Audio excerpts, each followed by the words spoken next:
guys, so a traditional jazz song has the following overall structure. First you play the melody with the underlying chord progression, which is called the head. Then everyone has a go improvising over that same underlying chord progression, and that's called the solo. And then you finish with the melody again over that exact same chord progression, which is the head again.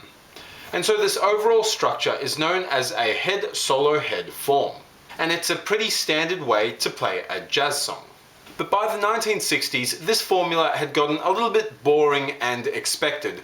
So jazz musicians started experimenting with different ways of structuring the overall performance of the song. And one of the ideas used by the Miles Davis Second Great Quintet was to alter the chord progression during the solo. And so you were left with a head modified solo head overall structure or form. Now this was done in a number of different ways.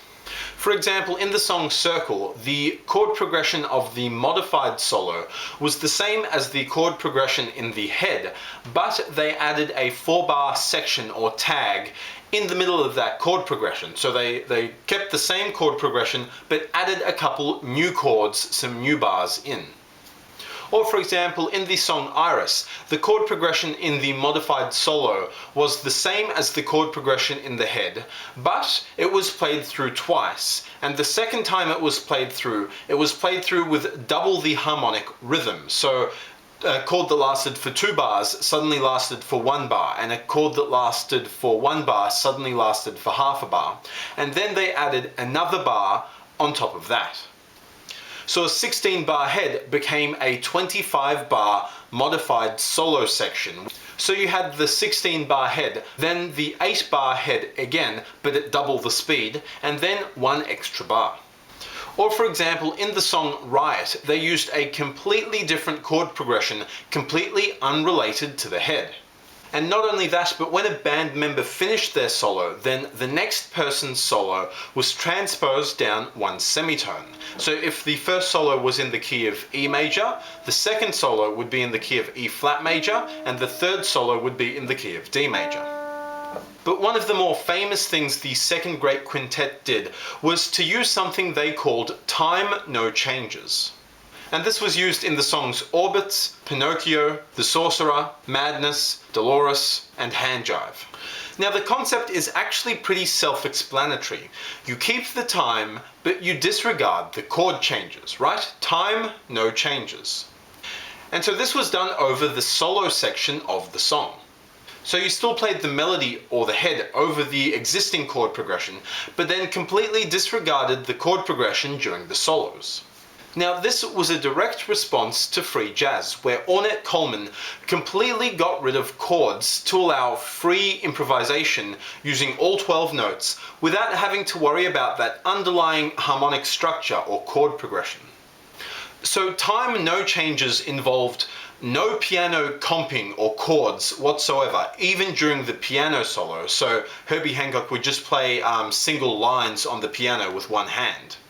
And a free walking bass line that kept the time and the meter, but didn't adhere to the written out chord progression.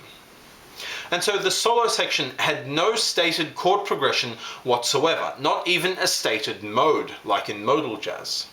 So it's kind of like free jazz light for a portion of the song. You still keep the underlying beat and meter, say if it's in 4/4 time, but you free up the harmony.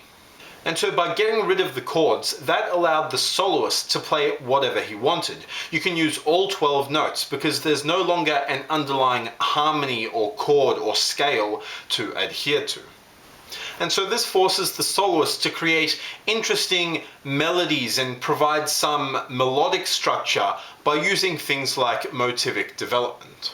So then, because the bass is essentially improvising and the soloist is improvising, you effectively have some counterpoints. You have a melody and a counter melody. Now this could sometimes give the illusion of an underlying chord progression or a preset chord changes because the melody and the counter melody necessarily played intervals which sometimes sounded like chord movements, however ambiguous, but really it was just free improvisation. And there was no fixed time period in which to play. Essentially, the bassist just had to listen until the soloist finished and then went back to the head, and then everyone sort of joins in and plays the head again. So as an example, if we take the first 8 bars of Autumn Leaves as our head, and we play a head solo head structure with the solo using time no changes, then we could get something like this.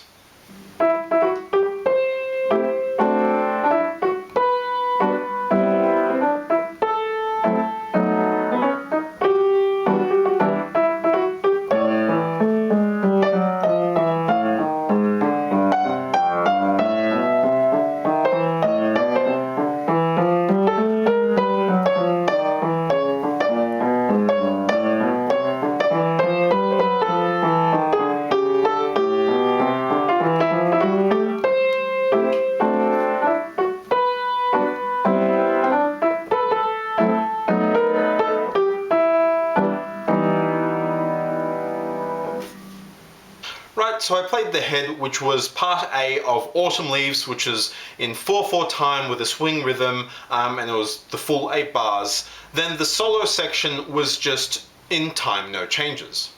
So essentially I kept the underlying beat and that 4/4 meter just with a walking bass line, but the bass line didn't adhere to the chord progression in the head, and in fact it didn't really adhere to any obvious chord progression at all. It was just a free improvised walking bass line using all 12 notes.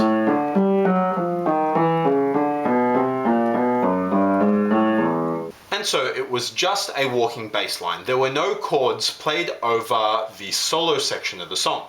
And then I was just freely improvising with my right hand, just playing whatever came to mind, using all 12 notes, not adhering to any keys or chord changes or anything like that. Just completely free improvisation.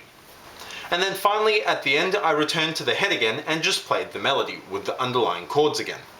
Cool, and so that is Time No Changes in a nutshell. I hope that was somewhat interesting. Otherwise, that's it for me for this video. Thanks again for watching. As always, feel free to leave any questions or comments, and see you next time. Bye.